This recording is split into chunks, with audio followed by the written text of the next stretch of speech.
साथियों, अभी तक जो हमारी शिक्षा व्यवस्था है उसमें व्हाट टू थिंक, मैं बहुत जिम्मेवारी से बोल रहा हूं, व्हाट टू थिंक पर फोकस रहा है, जबकि इस शिक्षा नीति में हाउ टू थिंक उस पर बल दिया जा रहा है।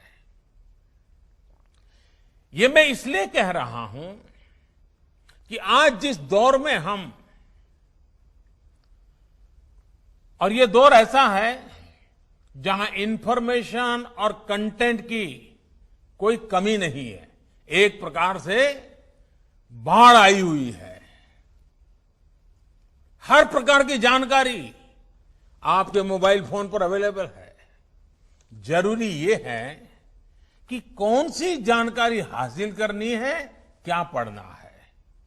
इस बात को ध्यान में रखकर ही राष्ट्रीय शिक्षा नीति में प्रयास किया गया है कि जो पढ़ाई के लिए लंबा चौड़ा सिलेबस होता है, ढेर सारी किताबें होती हैं, उसकी अनिवार्यता को कम किया जाए।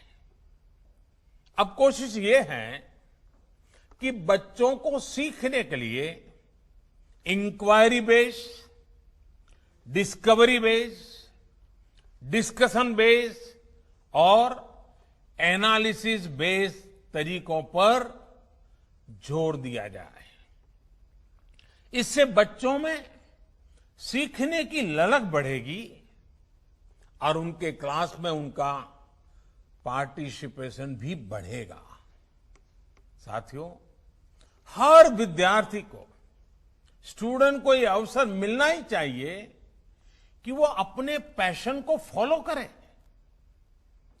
वो अपनी सुविधा और जरूरत के हिसाब से किसी डिग्री या कोई कोर्स को फॉलो कर सके और अगर उसका मन करे तो वो छोड़ भी सके। अक्सर ऐसा होता है कि कोई कोर्स करने के बाद स्टूडेंट जब जॉब के लिए जाता है तो उसे पता चलता है कि जो उसने पढ़ा है वो जॉब की रिक्वायरमेंट को पूरा नहीं करता। कई स्टूडेंट को अलग अलग वजहों के से बीच में ही कोर्स छोड़कर जॉब करनी पड़ती है। ऐसे सभी स्टूडेंट्स की जरूरतों का ख्याल रखते हुए मल्टीपल एंट्री एग्जिट का ऑप्शन दिया गया है। अब स्टूडेंट वापस अपने कोर्स से जुड़कर अपनी जॉब रिक्वायरमेंट के हिसाब से ज्यादा इफेक्टिव तरीके से पढ़ाई कर सकते हैं।